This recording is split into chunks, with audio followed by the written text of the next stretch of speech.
So in last video we talked, you mentioned briefly for whip effect. Yeah. Let's talk about that, what that is, and why is that important to know how to deal with it. Yeah.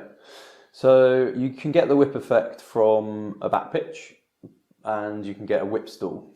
And the whip stall was a couple of years ago when the guys were searching for the super stall. They essentially use that movement. And it's, if the wing's behind you, say you're doing a rapid exit or you've got a big back pitch, if you catch the dive early, you will have to maintain those brakes all the way to the horizon before you can release. We have a whole video covering this before people start the course. And the reason why it's not effective is that you reload the glider while the wing is behind you. Your body's trying to go backwards while the wing's trying to go forwards. And just like if you're ground handling and you dig your heels in, you give the wing extra energy. Now a whip stall is, the glider is dropping back in a stall, then your body starts to drop back just as the glider wants to refly. And it's the basis for infinite. You know, in infinite, you're falling and your wing is reloading behind. You see the wobble of the wing from behind, and that's enough energy to cause the next thing. Years ago, when infinite was first coming onto the acro scene, Fab was working on a Mach Power, like really aggressive glider, and they were 16 square meters, and they were thinking they were going to have to go smaller to get this movement. And they were down at the lake and they saw someone on a 26 square meter gradient bright or something, like it was way back in the day. And the guy managed to do a whole tumble, and they were like, okay, there's something we don't understand about. And that's where that kind of like knowledge originally came from. And it can make your fairly docile wing super aggressive. So when we're doing these rapid exits, I'm getting people to catch later and later for the psychology of getting them ready for stalls and not causing a cascade. But I also get them to over-exaggerate the catch, because modern wings, especially the lower rated wings, they dissipate most of their energy, and you go, oh, 30% brakes, oh, I caught it. But they need to know that power of the full brake range, and the deeper parts of the brake range, they're popping through the hard point, and they're feeling a soft bit in their brakes, and the wingtips peel a bit. And it just prepares them for this whip effect if it ever comes, because when it does come, it comes with a lot of force.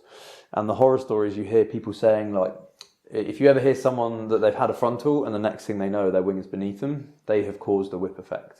Because as my students learn, or as if anyone's ever pulled a frontal and put their hands up, it recovers very nice and peacefully. If it shoots so hard that it ends up beneath you, it's because as you've got a frontal, you've pulled some brake, it's gone chick, just a tiny little stall, and that causes the whip effect. So it's the movement of the body in relation to the wing. If your body is coming backwards, wing is coming forwards, they fight each other. And then the other thing is, if you do a rapid exit and you put your hands up and just do nothing, you reload the glider vertically, the glider will shoot, and then you will just fall down vertically, even if the glider comes in front and collapses. But with even a small whip effect, you get pulled towards the wing. So it amplifies the effect in that you can fall in or very close to your wing, rather than even if this wing goes to the same place and collapses, but you fall far away from it because you're falling vertically, not towards it, as in target practice. So I'll find my first SIV video. That's exactly what happened to me. There you go. On my first ever SIV. Yeah. 10 years ago more. Okay, there you go. And it's quite, like, when you see it really impressively, you have to do a few things wrong.